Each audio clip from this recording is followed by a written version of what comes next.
First, plug in the power cord.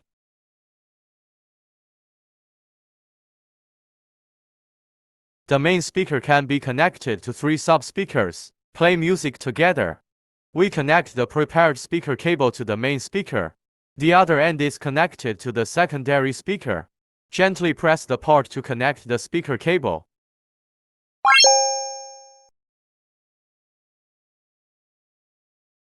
We open the Smart Central Control screen. Pull down the top and find Bluetooth in the settings. We found the Bluetooth speaker S530-B. Click Connect and enter the Bluetooth pairing code 6688.